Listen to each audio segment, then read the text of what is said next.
Hello students, welcome to my channel commerce and economics classes. +1 business studies में हम कर रहे हैं 7th चैप्टर कोऑपरेटिव सोसाइटीज़। पिछले वीडियोस में हम इसका मीनिंग कर चुके हैं, इसके फीचर्स, इसके टाइप्स कर चुके हैं, कैसे इनकी फॉर्मेशन की जाती है वो भी हम कर चुके हैं। तो अगर आप वो वीडियोस देखना चाहते हैं तो उसके लिंक मैंने डिस्क्रिप्शन बॉक्स में दिए हैं, आप वहाँ से देख सकते हैं। तो आज हम इसका नया टॉपिक करेंगे, वो है merits of cooperative societies, cooperative organisation. Cooperative societies एक ऐसा बिजनेस ऑर्गेनाइजेशन है जिसमें कुछ लोग मिलकर म्यूचुअल बेनिफिट के लिए इसके एस्टैब्लिशमेंट करते हैं और मिलकर इसको चलाते हैं। इसके लिए एक मैनेजिंग कमेटी बनाई जाती है जो इसको चलाती है और इनका रजिस्ट्रेशन कंपलसरी होता है। तो इसके क्या बेनिफिट है in comparison to other forms of business organisation. तो सबसे पहला इसमें हमारे पास आता है ईजी फॉर्मेशन। कोऑपरेटिव सोसाइटीज़ को एस्टैब्लिश करना बहुत आसान है। कोई भी 10 व्यक्ति मिलकर इसका रजिस्ट्रेशन करा सकते हैं कोऑपरेटिव सोसाइटीज़ एक्ट 1912 के अंडर। तो कोऑपरेटिव सोसाइटीज़ एक्ट के अकॉर्डिंग जब हम इसका रजिस्ट्रेशन करा लेते हैं रजिस्ट्रार से, तो ये कोऑपरेटिव सोसाइटीज़ जो है एग्जिस्टेंस में आ जाती हैं। गवर्नमेंट भी इनकी एस्टैब्लिशमेंट के लिए हेल्प करती है क्योंकि सोसाइटी के बेनिफिट के लिए होती है। तो इनकी स्थापना करना, इनको बनाना बहुत आसान होता है। बहुत कम लीगल फॉर्मेलिटीज़ होती हैं जिनको पूरा करना होता है। इसके कंपैरिजन में अगर हम कंपनी देखें तो उसकी फॉर्मेशन काफ़ी डिफ़िकल्ट होती है। दूसरी बात इसमें आती है लिमिटेड लायबिलिटी।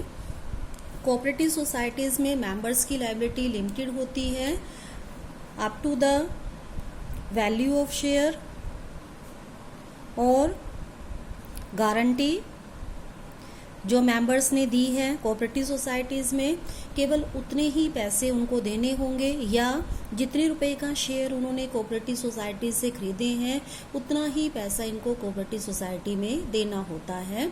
उससे ज़्यादा उनकी पर्सनल प्रॉपर्टी को यूज़ नहीं किया जा सकता। तो कोऑपरेटिव सोसाइटी में एक बेनिफिट ये है in comparison to sole trade and partnership. Cooperative societies में मेंबर्स की लायबिलिटी लिमिटेड होती है, जबकि सोल ट्रेड या पार्टनरशिप ऑर्गेनाइजेशन उसमें मेंबर्स की लायबिलिटी अनलिमिटेड थी। Next is stability. Cooperative societies क्योंकि इनका रजिस्ट्रेशन होता है कोऑपरेटिव सोसाइटीज़ एक्ट 1912 के अंडर, तो क्योंकि इनकी एस्टैब्लिशमेंट अकॉर्डिंग टू लॉ होती है तो इसीलिए इनका अगर ख़त्म करना है तो वो भी अकॉर्डिंग टू लॉ होता है। किसी भी मेंबर के होने या ना होने का इसके एग्जिस्टेंस पर कोई फ़र्क नहीं पड़ता है।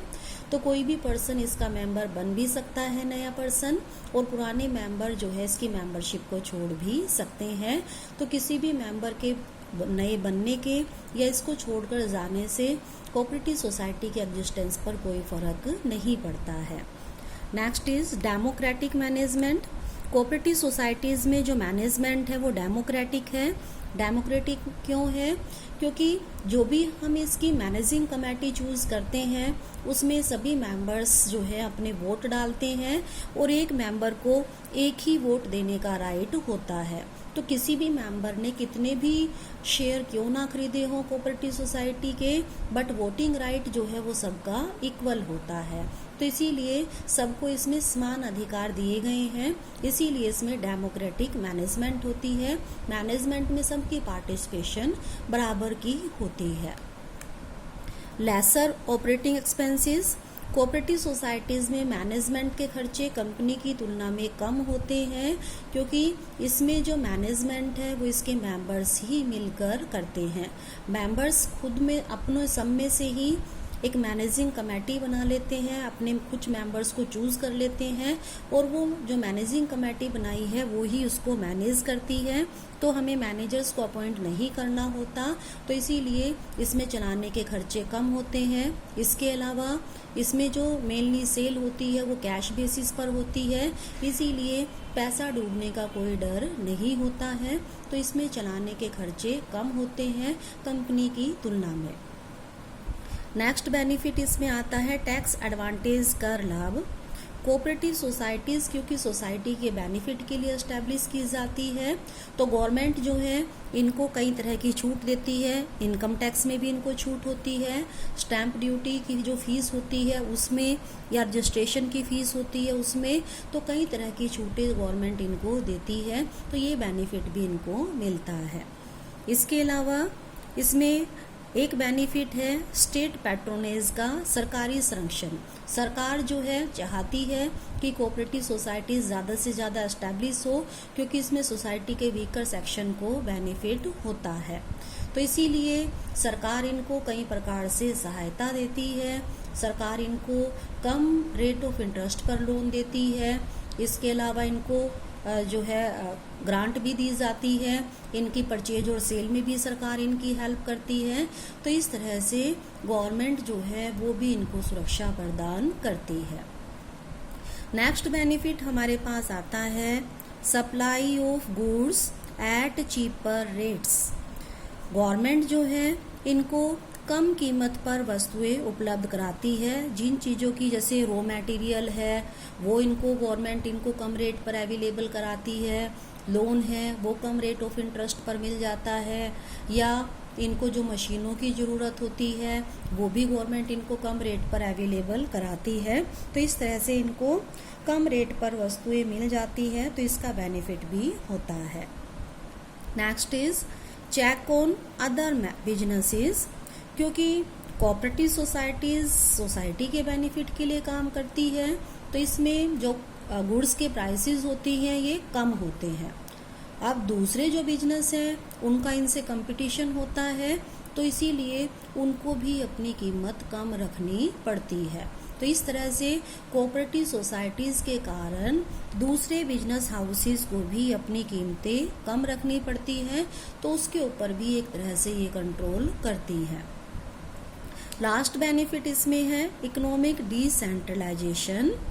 इकोनॉमिक डिसेंट्रलाइजेशन का मीनिंग क्या है कि जो इकोनॉमिक पावर है, मनी है, उसका फैलाव कर देना, मीन्स अमीर लोगों से गरीब लोगों तक उसको पहुंचाना। तो अगर प्राइवेट सेक्टर के सोल ट्रेड पार्टनरशिप या कंपनी ज़्यादा एस्टैब्लिश होती है, तो उससे क्या होता है कि जो पैसा है वो कुछ ही लोगों के हाथों में इकट्ठा हो जाता है। पर कोऑपरेटिव सोसाइटीज़ में क्या है, गरीब लोग मिलकर अपना बिजनेस करते हैं और जो भी बेनिफिट होता है वो उनमें बंटता है, तो इस तरह से उनके हाथ में भी पैसा आता है और इकोनॉमिक डिसेंट्रलाइजेशन होता है। तो ये हमने किए हैं benefits of cooperative organisation.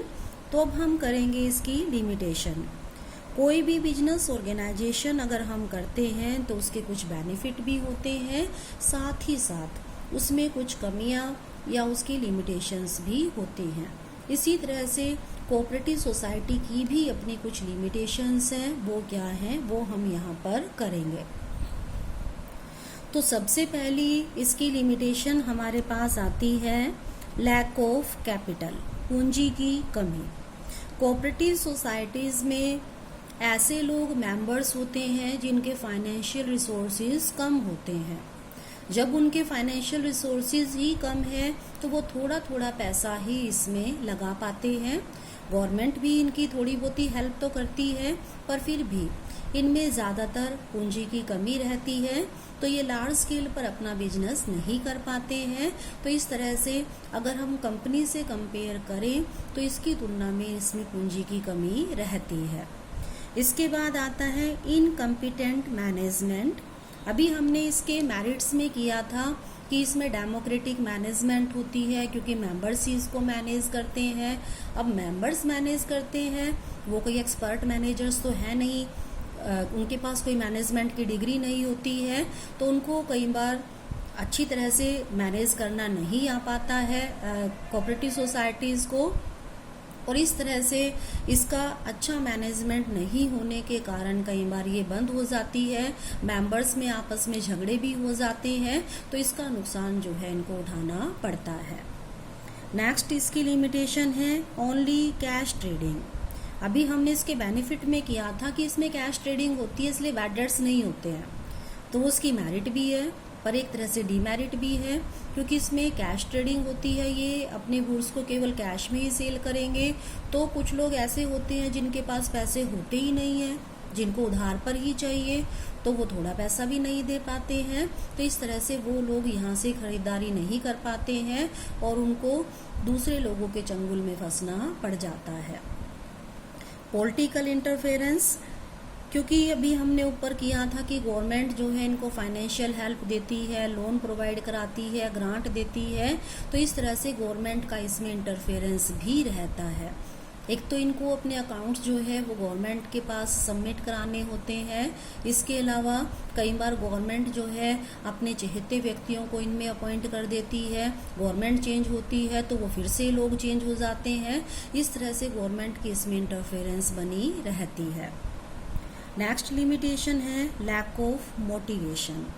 Cooperative societies में जो मेंबर्स काम करते हैं वो नॉन पेड होते हैं, उनको उसके लिए अलग से कोई सैलरी नहीं दी जाती, तो मेंबर्स को काम करने का अलग से कोई मोटिवेशन नहीं होता है, अलग से कोई बेनिफिट नहीं होता है, तो वो इसकी मैनेजमेंट में ज़्यादा इंटरेस्ट नहीं लेते हैं। तो इस तरह से इसकी बढ़िया मैनेजमेंट नहीं होती, क्योंकि मेंबर्स को कोई मोटिवेशन इसमें नहीं होती है। Next is lack of public confidence. कई बार आम लोग जो है इनके ऊपर विश्वास नहीं करते हैं, क्योंकि कुछ लोग जो है इनके ऊपर कई बार जो है कंट्रोल कर लेते हैं, इनका कोऑपरेटिव सोसाइटीज़ का अपने पर्सनल बेनिफिट के लिए यूज़ करते हैं, तो आम जनरल पब्लिक इनके ऊपर विश्वास नहीं करती है, इसमें मेंबर नहीं बनना चाहती। Lack of secrecy, cooperative societies में सोल ट्रेड की तरह सीक्रेसी नहीं होती है, क्योंकि इनका रजिस्ट्रेशन होता है और इनको गवर्नमेंट के पास अपने जो खाते हैं वो जमा कराने होते हैं, उनको पब्लिश भी करना होता है, तो इस तरह से इसमें सीक्रेसी नहीं होती है। सबसे ज़्यादा सीक्रेसी तो सोल ट्रेड में ही होती है। लास्ट इसकी डीमेरिट हमारे पास आती है म्यूचुअल डिस्प्यूट्स।